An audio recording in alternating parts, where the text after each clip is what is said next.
Hello and congratulations on getting access to this video course, and I'm going to walk you through how to create a profitable authority blog. So this is video number 1, which is the introduction and getting started. Now, before we jump right in, I want to jump in and talk about mindset because I want to make sure that you're in the right mindset before we get started. Because I'm a big believer that if you're in the right mindset, you'll be able to implement everything at a faster and more accurate pace. So what I found over the years is that too many blog owners fail because they focus on the misconception or the belief that if you have the right tools or you have the software tools or the WordPress platform or the right blogging platform, then you'll succeed. But the reality is that really, it's not about the blogging platform. It's not about the software tools or any of that. What really it's about is figuring out what your strategy is, if your niche that you're going to go into is going to be profitable or not. That's really what it's all about. So the secret is to start with a niche that you are truly an authority in. So this video course is all about that, how to find your niche, but how to make sure that you're in fact the authority. And we're going to put things through a test, and you'll see several tests in the beginning to make sure that is true. Plus, in addition to that, you want to make sure, of course, that it is profitable, that you have enough products to sell, and that you can increase your revenue stream. So what I want to do now is give you a quick overview of what's inside this video course. So you know exactly what to expect, and then of course you'll be able to see all the pieces of the puzzle, and then you'll be able to implement them at a faster rate. So this of course is video number 1. Video number 2 is find a profitable niche. So we're going to do some brainstorming. And video number 3, we're going to do the longevity test to make sure that that niche can last a long time, for decades, literally. And video number 4, we're going to talk about the authority test to make sure that you are indeed the authority. How do you know? We'll ask some questions that you can answer. We'll put you through some tests to make sure that is the case. And of course, number 5 is going to be the competition test to make sure that you have enough competition. And video number 6, we're going to talk about the product test to make sure that everything is going to be profitable for you in the long run. Because the worst case scenario is you jump into a niche that has a high demand, but it's not necessarily profitable. And of course, video number 7, we're going to talk about topic generation. So we're going to take the niche that you decided upon, and I'm going to show you how to use free tools to gather intelligence to figure out what actual topics are in demand. Because it's easy to create topics out of our head, and that's great, and some of those might be high in demand, but we can verify these with actual tools online. And video number 8, we're going to talk about blog post creation. Video number 9, we're then going to talk about blogging platforms. So if you notice, a lot of videos 1 through 8 is all about strategy, planning, getting it right. And once you do that, then you can move on to setting up your blog. Then you can think about the software tools and all of that. All right. So with that said, let's move on to video number 2. Welcome back. This is video number 2, and we're going to talk about how you can find a profitable niche that you are an authority around. And as we're thinking about that, I want to ask you a question, which is, what are you interested in? What are you passionate in?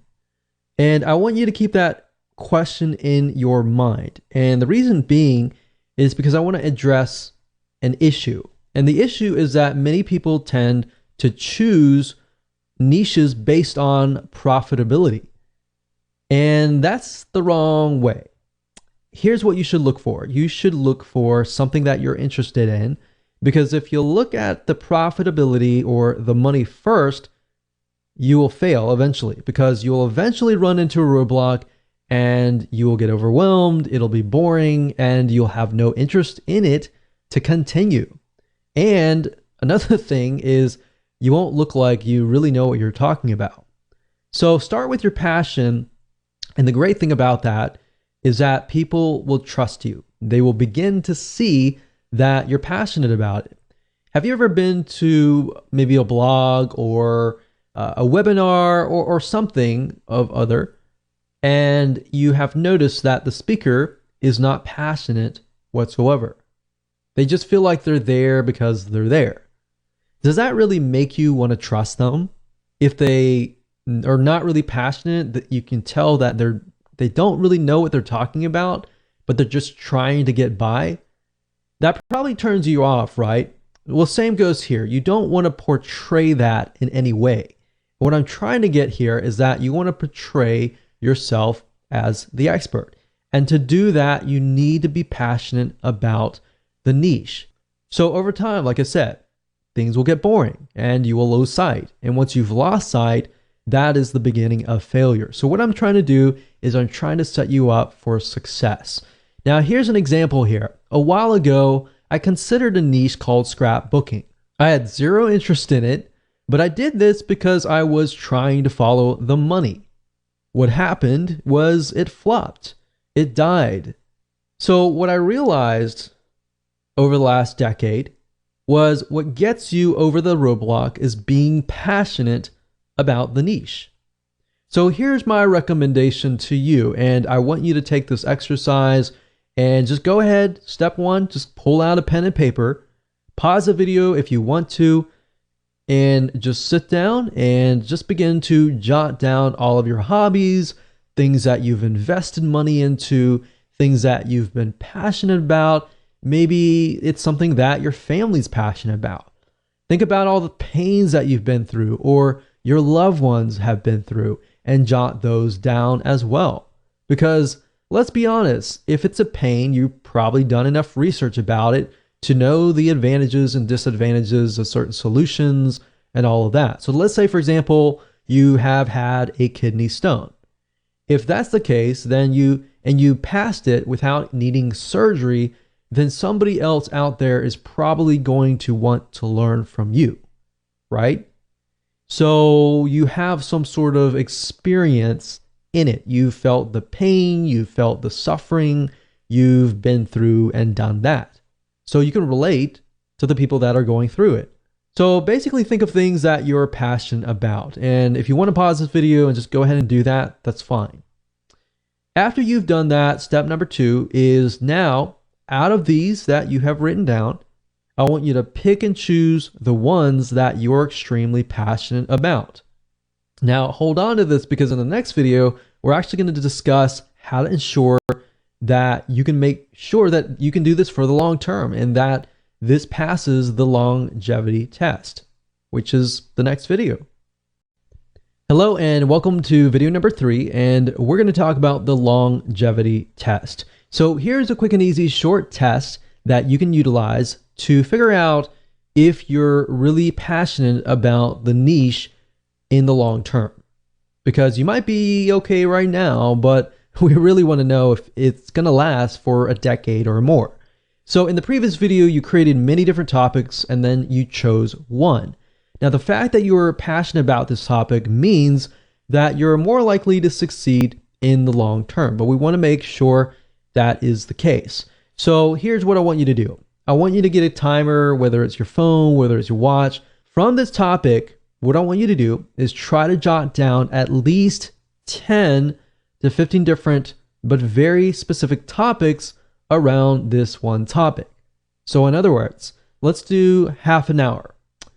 And let's see how fast you can create specific topics around this niche. So say, for example, let's take the example of kidney stones. We can think about with kidney stones, there can be dieting. For example, certain foods create kidney stones, and certain things, certain supplements can actually help pass the stone without surgery.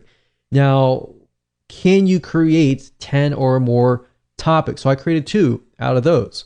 Or let's say, for example, lowering cholesterol. You know, we have dieting, we have exercise, we have cardiovascular exercise, we have aerobic exercise, we have other different options as well. So what we're trying to do is figure out how many topics you can create. So go ahead, Do that now, pause the video. If you got 10, great. If you got 15, super. If you got 20, awesome. But if you got at least 10 within less than half an hour, then that's a good sign. That means that in your brain, you're able to produce topics right away and that you're actually passionate about this niche. Now, are you stuck? Let's say you tried it and you weren't able to think of anything.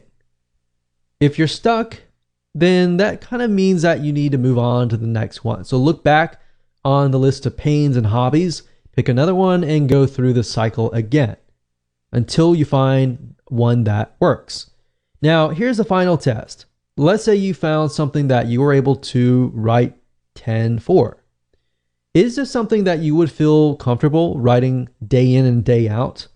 Is this something that you're willing to get educated about and increase your knowledge about, read books about from other experts, talk to other people about, surround yourself with people who enjoy this topic, and would you be happy with all of that? If you said yes to all of these questions, then this might be a good topic of choice. So that brings us to the authority test next. Hello and welcome back to video number 4. This is the authority test. When it comes to being authority, you always want to be one step or one level ahead of your audience. What do I mean by that? I mean, if your audience are newbies, you want to make sure that you are at least in the intermediate level. Or if your audience are intermediates, then you need to make sure that you are an expert in that niche. And the reason being is because you need to be several steps ahead to ensure that you answer their questions. In other words, you need to make sure that you can gain their trust by providing value, and that way they understand that you have been through what they are going through right now. Because if you're going through what they're going through right now, they might see you as the same level as them. They don't really see you as the authority. They see you as maybe somebody who's a friend or somebody who understands what they're going through, but not yet has encountered the future. See what I mean by that? You have encountered the future, and therefore you can give them advice and tips to help them. So people want to know essentially if you are ahead of them, because basically the reality is if you do not know what you're talking about, people can see right through you.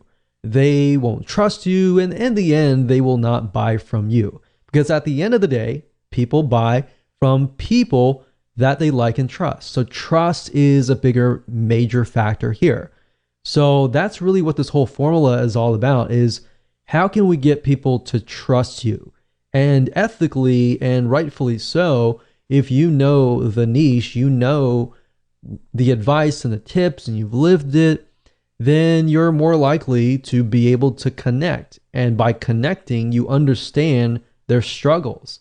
You see where if you find somebody that's just profitable and you're relying purely on somebody to write the content for you, so you're missing that emotional connection. So at the end of the day, if you think about it, people buy for emotion. They don't buy for logic. They justify their purchases with logic. All right. So with that said, if you're one step ahead of everybody else, great. If you're not, it might be something to think about. With that said, let's move on to video number 5. Hello and welcome to video number 5, and this is the competition test. So the big misconception is that there's too much competition. Oh no, this is not a good niche to go into. If anything, that is actually far from the truth. Having a good amount of competition means that there is a buying market. Why? Because typically what this means is the competition has paved the way, they have educated the market, and they've placed products out there. If the market doesn't really know what the products are all about, your competition actually has to educate the market before people actually will buy them. So basically, instead of having to educate the market, you simply come in, provide lots and lots of value, and you can move in, you can find out what your competition is doing, what your competition is not doing, therefore is a demand in itself, and actually do it. So let me go ahead and show you how to find competing blogs, spy on them to do the necessary competitive intelligence. So technically you can go to google.com and do a search for blogs in your niche. But a tool that I like to use is called buzzsumo.com. That's buzzsumo.com. And the reason why I like this is because this site literally analyzes the content that performs the best within the niche. So this really is going to help shortcut things for you. So if I go here and I type in, let's say for example, lower cholesterol, let's see what we get. Now, one thing to note is that BuzzSumo, it is a paid tool, but it will allow you to do some free searches as well. So if you want to pay for it later, that's fine if you get really serious. But for now, as starting out, you don't really need to pay for it. So if I type this in, you can see these are some blogs or websites that are actually getting a lot of engagement. And what you're trying to figure out is what are they doing to get that kind of engagement? So they have Facebook engagement, LinkedIn shares, Twitter shares, Pinterest shares. So obviously they definitely have social media. So what I want you to do is just jot down what do you see that they are doing that you could be doing. So let's just take a quick look at these sites and see what they're all about. And by doing so here, this is a good way to figure out topics as well, which we'll talk about later on.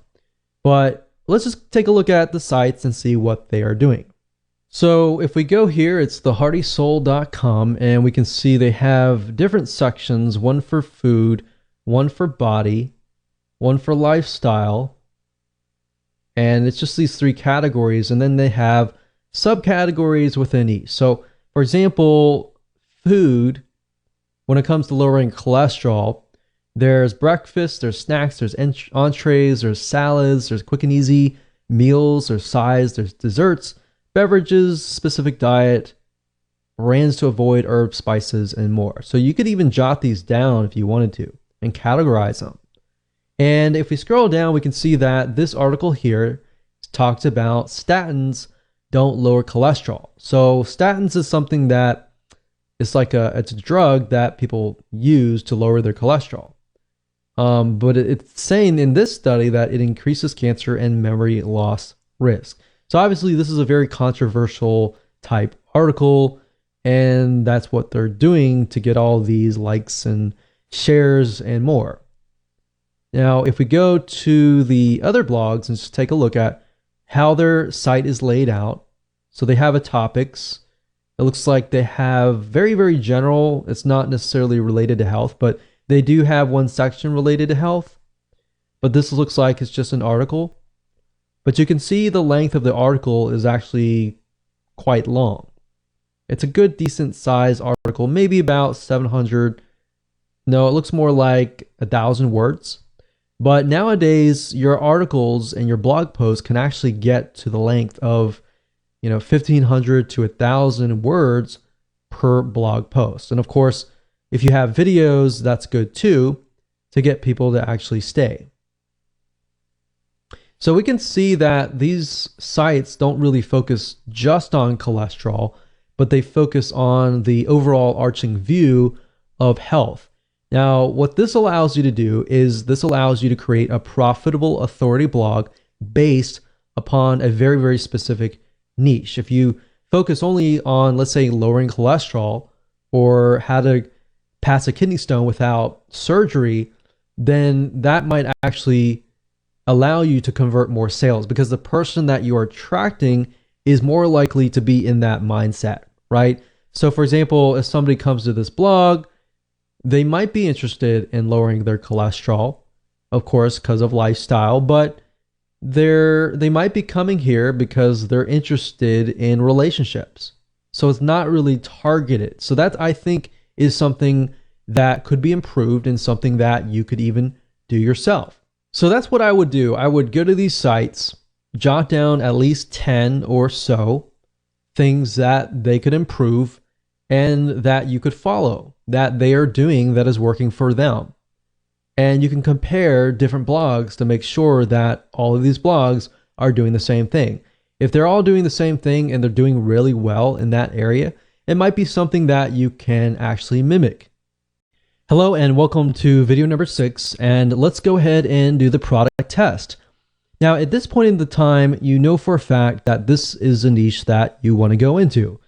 But what we need to do now is we need to make sure that we are going to be able to profit from this blog. So what you need to do as far as product creation goes is figure out if you have an unlimited supply of products that you can sell to your market. Because the more products that you have, the higher your revenue stream is going to be. Now, there are different routes that you can take. You can either find affiliate products, or in other words, products that other people have created, and you can direct your traffic, your bloggers to, and you can send them there, and if they buy, then you get an affiliate commission. So you get a cut. Basically, if the vendor has a product, let's say a video course, and they give you 50%, for every sale that you make, you get 50%. Now, the nice thing about this is you don't have to deal with customer support. The downside is you only get half of the commission. Now, if you create your own product, obviously, you get 100% commission. So you are the vendor, so you get 100% of the product. Now, that's the nice thing about products, but product creation definitely does take time. And a shortcut of that is what we call private label rights products. What that means is you have somebody who has created a video course or a report or ebook or some sort of product, and they are giving you rights to put your name on it and make it as your own. So the person creating the private label product, their name is not on it, so you pretty much get all the credit. Now, if you go find a private label rights product in your niche, let's say, for example, lowering cholesterol, and you compile a ebook or a report that somebody can buy, or you can turn that report into a video course that somebody can buy. Either way, product creation or private label rights, you get 100% of the actual revenue. So here's the thing. Finding affiliate products is great. It allows you to focus on your blog. But if you're unable to find many affiliate products, that just means that you're going to have to create your own products or find private label rights products. But I want you to understand that at the end of the day, the more products you create, the more you actually control yourself. So you actually own these products. And if you have 5 different products, you can cross-sell them. If somebody buys product 1, you're more likely to present them with product 2, 3, 4, 5. And if they like you, and if they like your products, they're more likely to buy the other products. And that's the beauty of this, is you can pretty much do however you wish if you own the product. So what I want to do now is just head on over to Google. I'm going to show you real quick how to find products that you can sell, if it's an affiliate product, or if you want a private label rights shortcut. So this is going to be a quick and easy exercise. Simply go to google.com, and then of course in the search box, type in private label rights, and then place the next word to be your niche. So in this case, if that's lower cholesterol, let's see what we get. So you're going to see PLR or private label rights. You can do a search for PLR as well. Same thing, same acronym. And you can see that, this is $3.49. It's 30 days to lower cholesterol, PLR ebook. And you want to make sure that you see what's inside the ebook. Now, I can't say for everything. Some ebooks are created with tons and tons of high quality, and some are created and they're not really good quality. So you really have to pick and choose. I mean, it's not really expensive. So at the end of the day, you can look at it, and if it's great, if it needs to be rewritten, you can hire an article writer to do a total rewrite of it. Or another thing you can do is you can head on over to Upwork.com or Fiverr.com, which is Fiverr.com, and find somebody to turn these articles into videos, which is something that most people don't do, but that's an extra step that you can take that really adds a lot more value.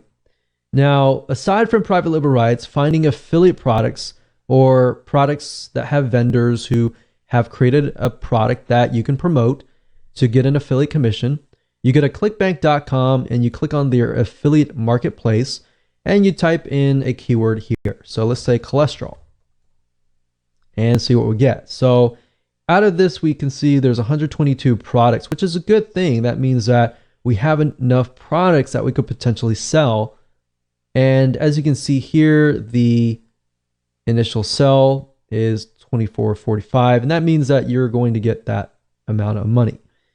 And some of these have rebill, so some of these have recurring membership sites attached to it. So if you sell it once, you can get paid over and over again over the course of a few months. So what we're trying to do is we're trying to just glance really quick.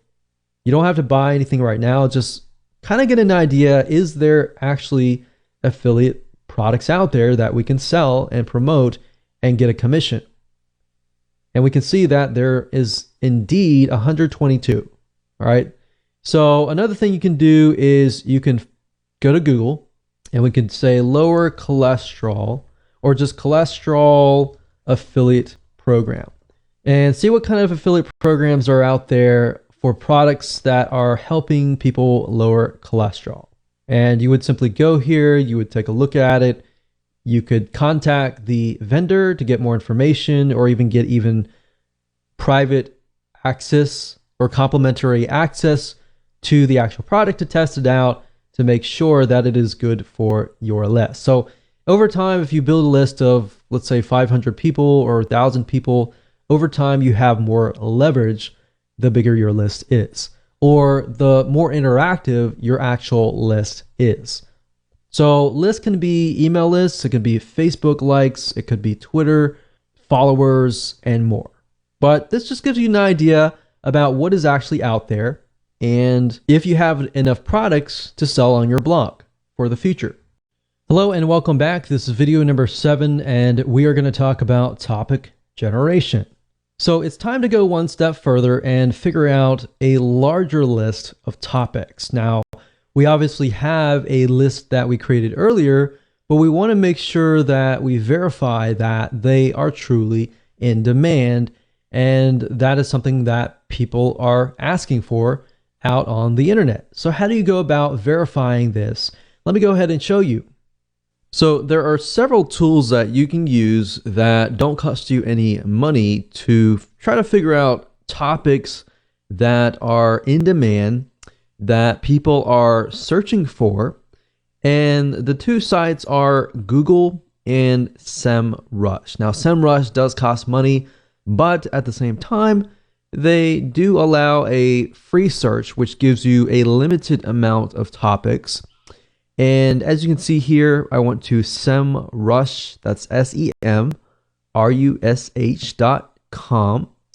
And the keyword overview, as you can see here, I typed in lower cholesterol. So kind of following the topics that we've been talking about earlier. And as you can see here, you can choose countries, but I would advise just choose one country. And as you can see here, we scroll down, we can see phrase match keywords. So as far as lower cholesterol goes, we can see here how to lower cholesterol. We can see the CPC or what advertisers are willing to spend. And that's a good sign. If they're willing to spend money on a specific keyword, that means there is demand. As you can see here, foods that lower cholesterol lowering foods. So there's a lot about foods. You can see that there are other keywords as well. There's ad copies, there's organic search results. You can also use BuzzSumo as well to generate topics.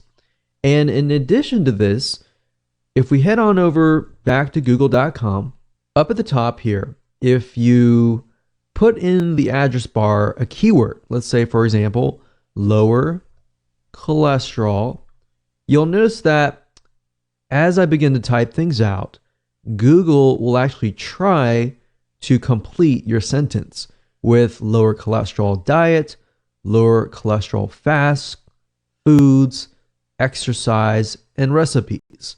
Now, if I were to, let's say, type in lower cholesterol, just flat out, and I scroll all the way down to the bottom, you will see a larger list of searches related to lower cholesterol.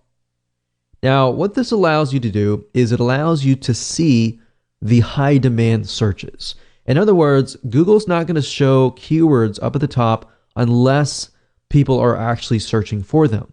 So if thousands among thousands of people are searching for them, that's something to be aware of. Now, what this allows you to do is it allows you to drill deeper. So let's say, for example, that we want to do a search for lower cholesterol foods. And we do a search for that. And if you scroll all the way down to the bottom, you will see everything related to lower cholesterol foods. So we can see cholesterol in almonds, breakfast, food lists, recipes, how to reduce it naturally without medication. So we can see that and can I get an idea of the type of person that is searching? So we can see just from this list that the person searching is more likely to want to reduce their cholesterol and with natural home remedies, with supplements, with dieting, and everything naturally. So if that's the case, let's do a search again for lower cholesterol plan and see what we get. So let's scroll down all the way down to the bottom, and we can see that the plan consists of diet plans, how to lose weight. So losing weight can be a factor. And we can see Indian diet plan. We can see Mayo Clinic diet plan. So many different diet plans. So what this allows us to see is allows us to see the overall general idea, which is lower cholesterol. And within that, we can see that there's things like dieting. So let's just create a notepad here. So lower cholesterol. And within that, we can see diet, we can see recipes, which recipes, of course, fits into diet. We can see exercise. You can ask yourself what type of exercise, lifestyle changes, what type of lifestyle changes. So as you're beginning to type these out, ask yourself questions that other people would ask, like what type, or what if, or why, or how, or when. So who, what, when, where, how kind of thing. So that way you can expand upon not just the general niche and the sub niche, but you can expand upon that. So you could see this diet and recipes could become one whole vertical of just topics, tons and tons of different diet plans, tons of different recipes, different types of exercises. We have, swimming, we have cardiovascular, aerobic type exercises, running, how long. And as you can see here, you can really dig deeper and deeper and deeper. So I would say just using Google itself allows you to really dig deeper, but utilizing other tools like SEMrush or BuzzSumo, or even going after the paid versions of these apps and digging up actual data that says, okay, this keyword is getting a $3 CPC, which means for every click somebody gets, they're actually paying about $3 cost per click. All right. So that's basically all you need to do right now is just do a little brainstorming, do a little researching, and create a list of topics that Google has proven to you that it is in demand. All right. So with that said, let's move on to the next video.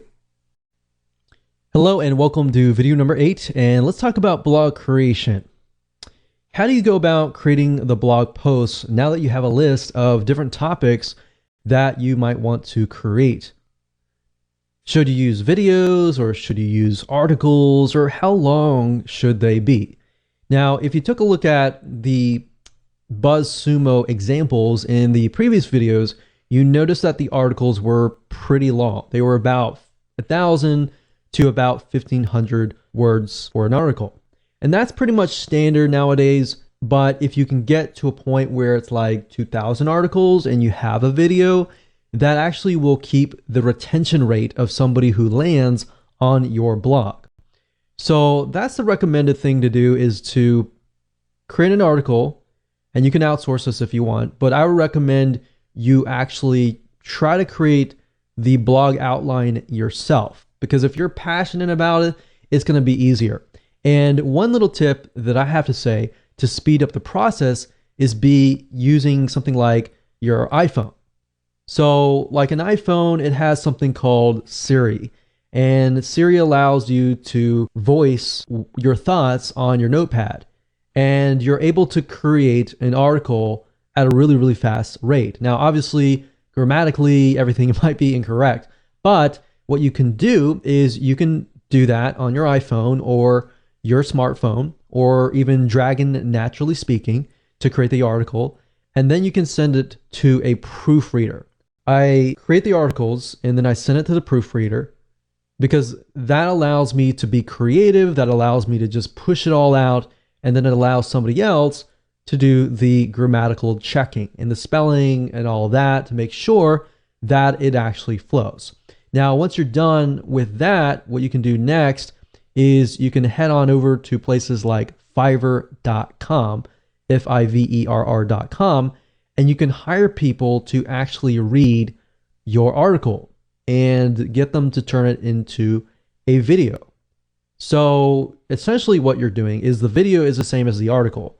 And what you can do is you can add images, and that way you appeal to the visual audiences, the kinesthetic, and the auditory learners. There's 3 types of people and 3 different types of learning. So that's what I recommend to you. Now, as far as what the blog post should be about, well, I'm going to show you what we call the backward blog creation strategy. And I'm actually going to take an example. I'm going to show you how to write the article, or at least outline it to the point that you can do it all in less than 5 minutes. All right, so let me go ahead and show you that right now. Okay, so the reason why I call this the backward blog post strategy is because what we're doing is we're moving backwards, if that makes sense. And it'll make more sense once we dive right in. But as you can see here, what you're trying to do is you're trying to find an already proven blog post. We're not plagiarizing, we're not copying anything, and just want to get that out of the way. But what we're trying to do is we're looking at what is proven and extracting from that and making it more specific, making it more unique, and making it better, essentially.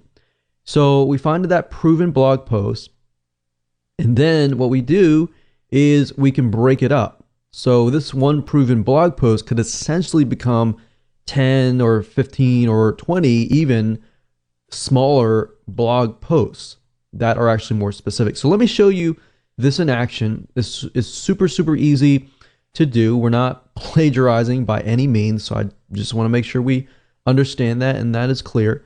So let's move on and let's talk about lowering cholesterol again. So lower cholesterol foods. You notice that in the previous search that we noticed that a lot of foods, a lot of natural remedies. So let's kind of focus on that because that seems to be what people are searching for. So let's just type in lower cholesterol foods and see what we get. So if we scroll down, we can see top 12 foods that lower cholesterol. And you'll notice this, a lot of articles are moving more towards 12 things or top 10 things that lower your cholesterol, or top 10 different types of cardiovascular exercises that allow you to lower your cholesterol, or even top 10 foods that you can still eat that are tasty that can lower your cholesterol. So let's just click through here. We'll click this one here and let's just start from there. So as you can see here, it says 12 foods that lower cholesterol naturally. Now, if we take a look here, we can see that it lists different types of foods. So different categories of foods like oats, we have red wine, we have salmon and fish, we have nuts. Now, we can see that while this is great and all, we can go more specific. So the question is, how do you go more specific? Because obviously the more specific it is, the more interesting it is sometimes, but at the same time, a lot of times it'll actually boost your authority simply because people feel like, okay, you've actually focused in on very, very specific details.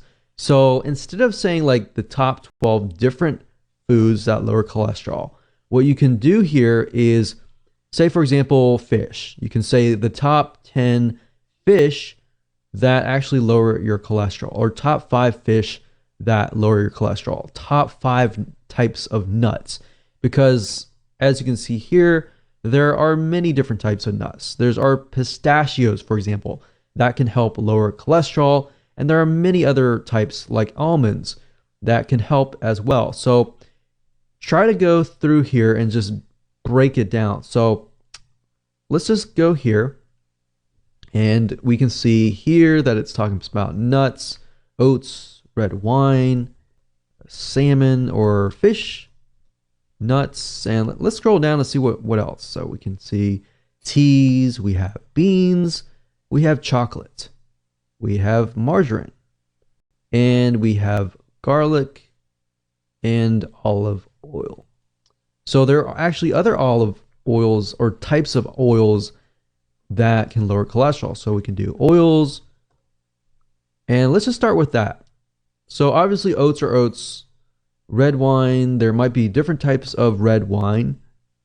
So maybe we could do top 5 types of red wine, or top types of fish, top 5 types of nuts, and top 5 types of oil that lower your cholesterol.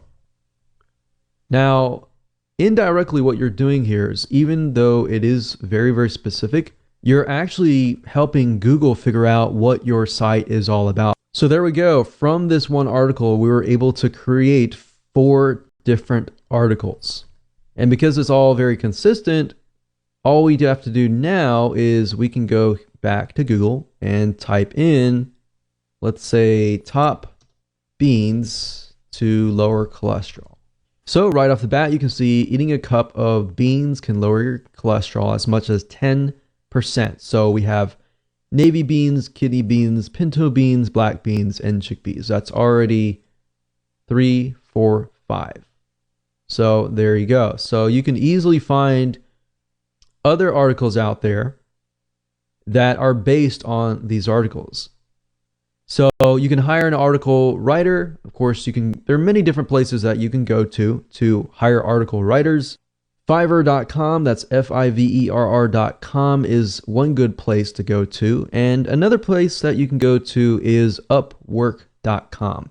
And you can find very high quality article writers, and really all you need is a few. Just start out with one. And then, of course, as you expand, you can hire a few more. But what I like to do is I like to hire a couple first and see which ones I like, the writing style and how well they work with you. And then you can outsource it. Or you can either do it yourself and very, very easily do it because you have it's more specific. The more specific it is, the easier it is to write. So for example, going back to nuts, we have number 1, pinto beans. Number 2, navy beans.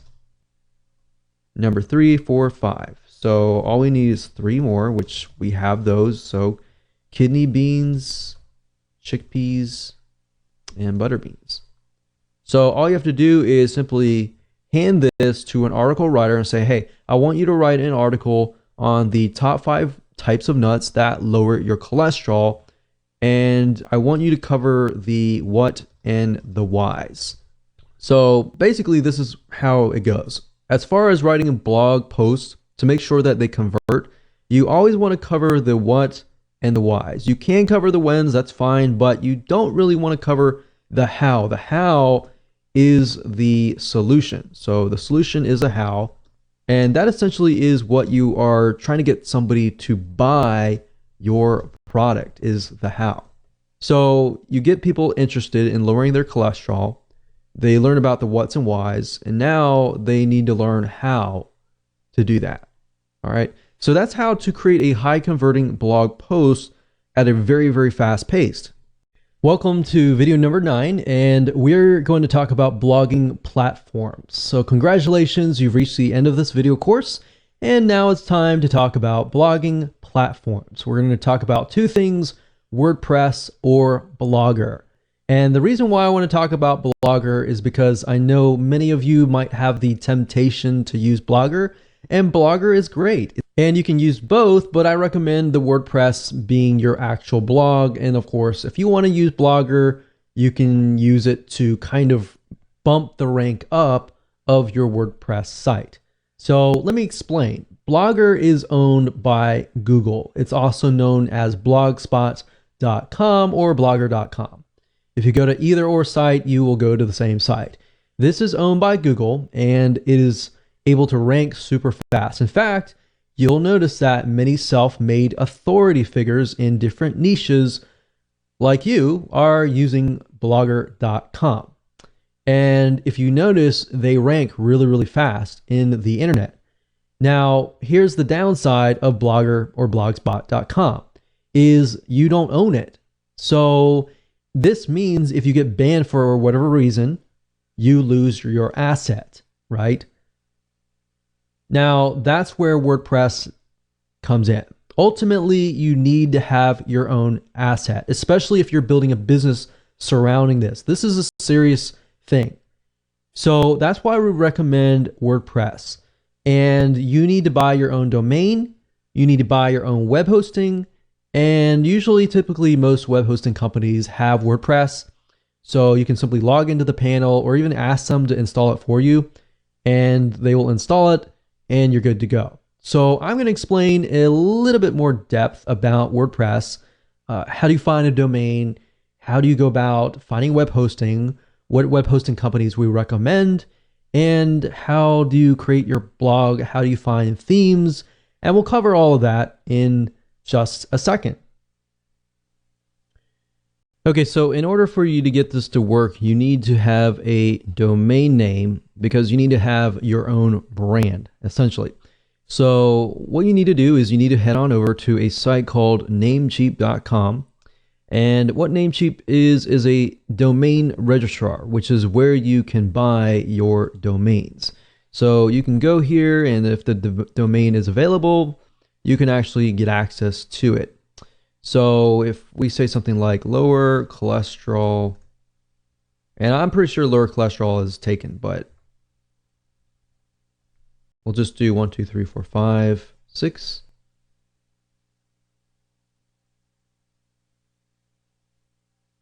And we can see whether or not it is available.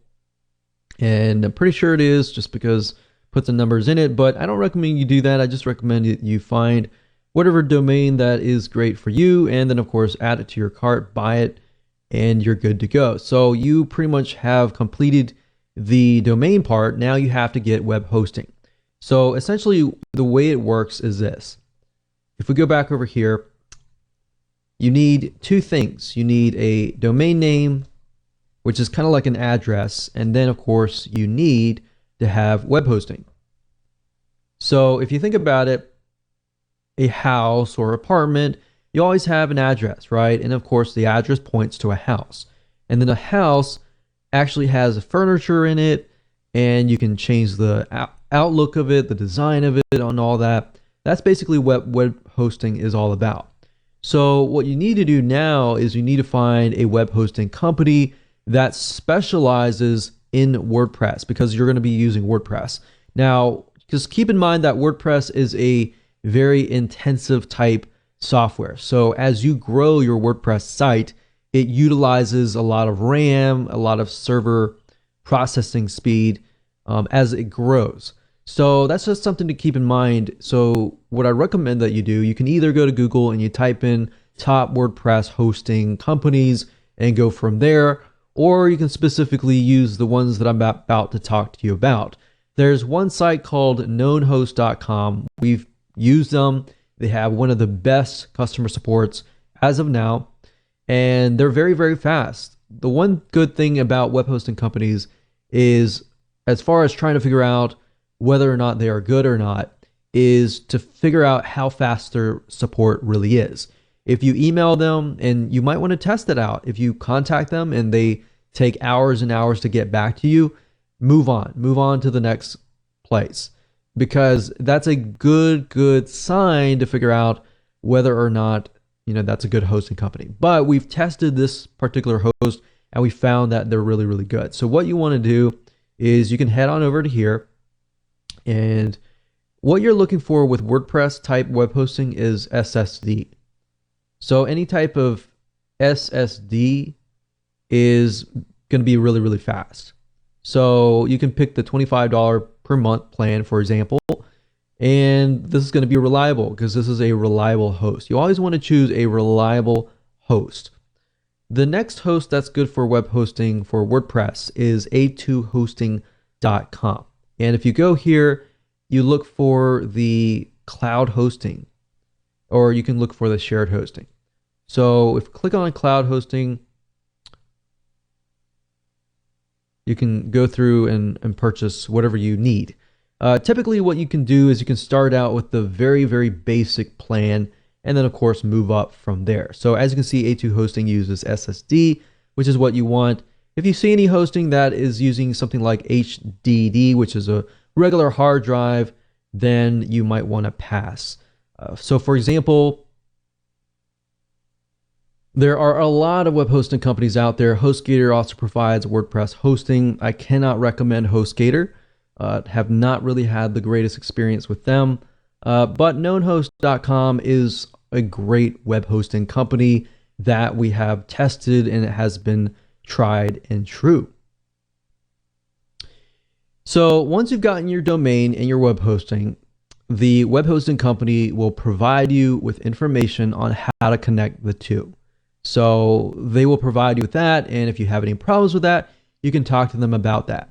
So basically, I can tell you for a fact, KnownHost utilizes what we call cPanel. So they're going to give you access to a cPanel, which then you can log in, and of course, they will give you access to what we call Softaculous. So what you do is you click on WordPress here.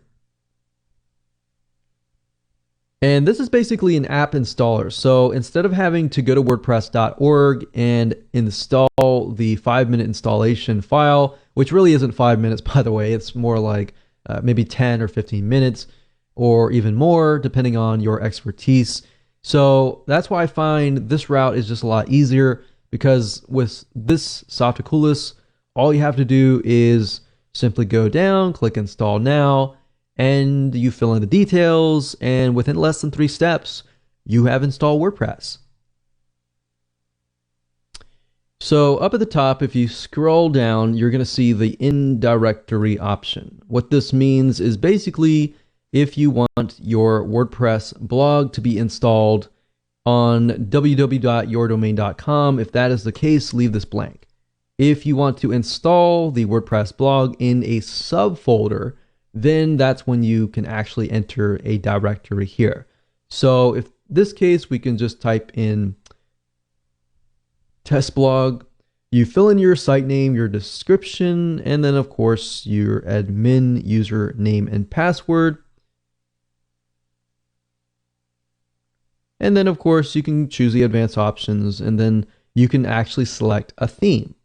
So that's the nice thing about this particular app installer is you can pick one, you can actually scroll through many different themes. And the nice thing about WordPress is you can literally change the whole design with a click of a button. You don't have to redo everything or anything like that. So if I want to go with this one, I can click select and click install. And literally within less than a minute or a couple minutes, we are good to go. That's it. And of course, if we go to the actual blog itself, we can see the actual blog has been created. Now, the app installer is going to give you access to the WordPress administrator dashboard, as you can see here. And all you have to do is literally, whenever you create a post, you can go here, add new posts, and you can add new pages. You can also change the appearance by going to Appearance and Themes. So let's say, for example, we don't like this particular theme. We always can go to add new, and we can find another theme. We can click install, for example, and it's installed. We can activate it. And if you go to the live site, you can literally see that the blog design has been changed. Now, I would recommend that if you are very serious about building a long-term authority blog, that you buy a theme that actually relates to your audience. So I recommend a site. It's called themeforest.net. Themeforest.net. And if you go under WordPress, you can actually find different themes that relate to different markets. So for example, we have blog and magazine. And just because it says blog does not necessarily mean you have to use that theme. You can use a theme that is related to other different markets as well. So as you can see, it ranges about $20 to about $54 per theme. But these themes are very, very professional and can definitely make you stand out. And if somebody comes to your site, you want to make a good first impression. And if you do that, that's one side of getting people to trust you, is to make sure that your site looks professional. So that's just something to think about as well. So I'm not going to go into too much depth about how to use WordPress. That's a different course for a different day. There's many different types of video courses out there that will teach you how to utilize WordPress, how to manage the site, and all that. But best of all, WordPress is great because it's very newbie friendly. And once you understand how to use it, it's very, very fast and efficient to create posts, to create pages, to add images, and all of that.